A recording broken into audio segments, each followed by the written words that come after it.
So, some thoughts. First off, I've seen some reviewers say that Call of the Mountain uses eye tracking for aiming, and I don't think that's the case. Unless, of course, I'm not looking at the thing I'm trying to hit.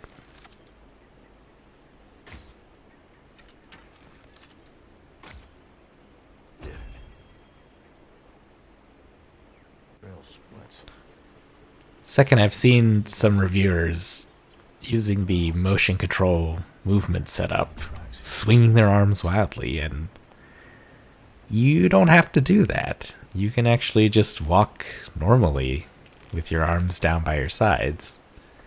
And I gotta say, I really enjoy this mode of movement. It feels very immersive to just be able to go forward by making a walking motion with your arms. That's the thing about VR, right?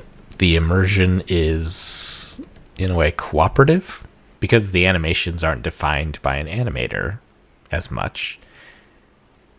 You can sort of decide how immersed you want to be. So, for example, in these climbing parts, on the one hand, the developer implements the adaptive triggers, for example. They have increased resistance when you're trying to climb things. So it sort of suggests the effort that is required to do this activity. But you, the player, can also contribute to that immersion by performing the actions in a way that immerses you. Those butterflies are everywhere. If you look at this, how would you climb it in real life? Would you walk along that bottom vine and sort of steady yourself with the top vine? Or would you hang from the vine below? And so you get a choice of how you want to play it and what level of immersion works best for you.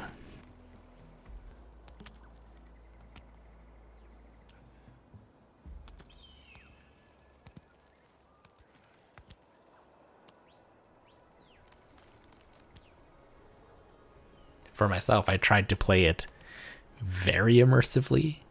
So often, if there is nothing, if I look and there doesn't seem to be a place to put my feet, then instead of climbing with my physical real life arms in real life in front of me, I would extend them upward.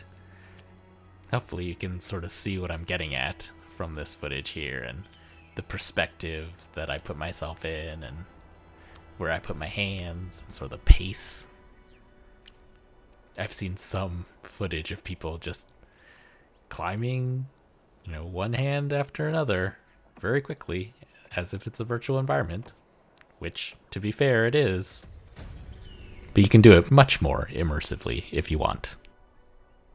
Finally, I've heard the caveat that the footage you're seeing here is not representative of what you see in the headset, that the headset image is actually much clearer. I don't know that I agree. I actually think that this capture looks better, which is completely reversed from PlayStation VR 1. Not to say that other reviewers are wrong, it's just, I think it speaks to how there is a bit of finagling involved to get the headset in the exact sweet spot. Those are just a few of my early thoughts on Horizon Call of the Mountain. Planning to do a full review once I get through the entirety of it, as well as the headset itself once I've spent way more time. That's it. Yeah, that's it.